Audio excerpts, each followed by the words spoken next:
You all understand, I think, eshō-funi, the inseparability of oneself and the environment, or a person, or a life, a living thing, and its environment. The two are inseparable because one's own life condition, whatever it may be at any given moment, is reflected by your environment, and then, of course, reflects back onto you. So if you're in hell, then your environment will be in hell.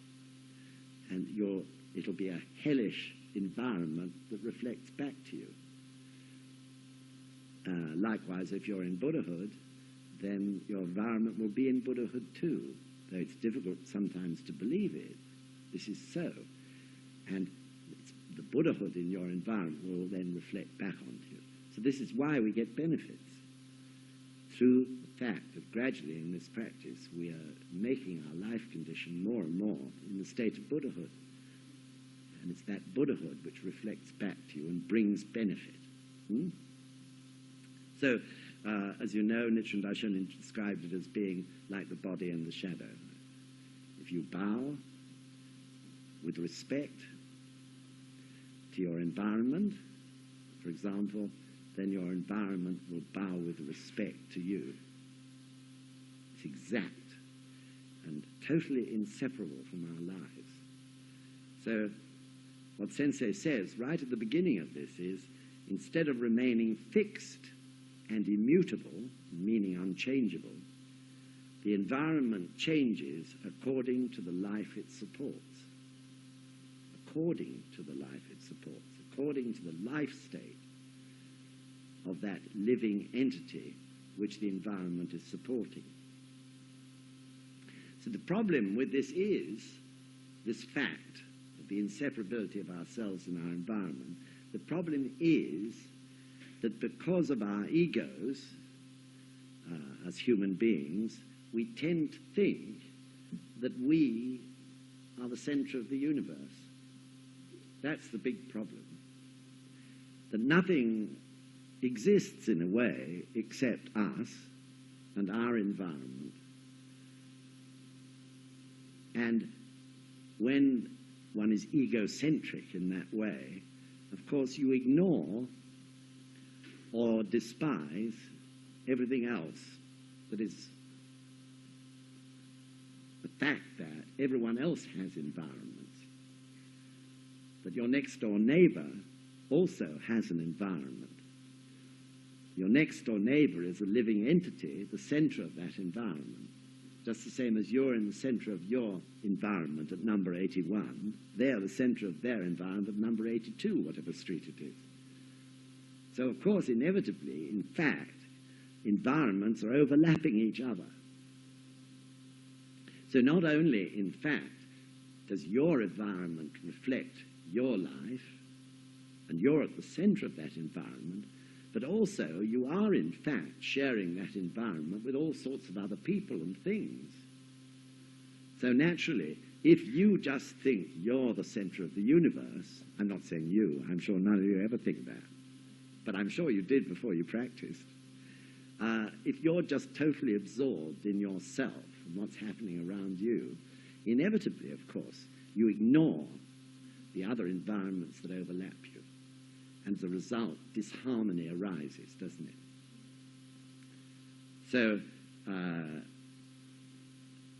the Buddhism teaches one through the principle of Ichinen Sanzen that there is not just one realm, oneself, but also there are two others, the realm of society and the realm of the land.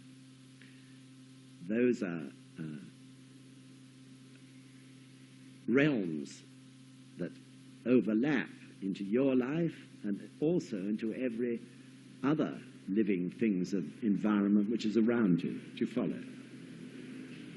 So in a way, you are the center of the what's happened suddenly? Oh, aeroplanes. So in a way, you are the center of the universe. That is true, because your environment actually goes out and out and out to the furthest stretches of the universe, beyond imagination, Buddhism is saying.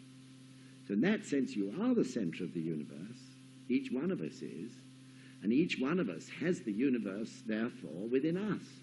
We have an inseparable relationship, not just, with the people next door or in the office where we work, but it goes on and on outwards to the limits, only there are no limits, of the universe itself.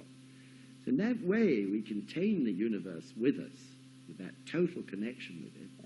But at the same time, of course, we have to remember that every other living thing has an environment, and that those environments, in many, many instances, overlap. So the oak tree at the bottom of your garden has an environment, and that environment very much overlaps your environment. The oak tree, if it could think, would probably think that it was the center of the universe, and nothing else mattered except the patch of earth it grew in, and that it grew well and strongly and got enough water and created acorns and created more oak trees. That's, the concern of the oak tree problem. But the fact is that the oak tree is overlapping your environment, and you overlap the oak tree's environment. So you have to look after that oak tree. Just the same as Sensei said, it's not by chance that you have the neighbors you have living next door to you on the opposite side of the street. It's not by chance. You have a karmic connection with them in some way.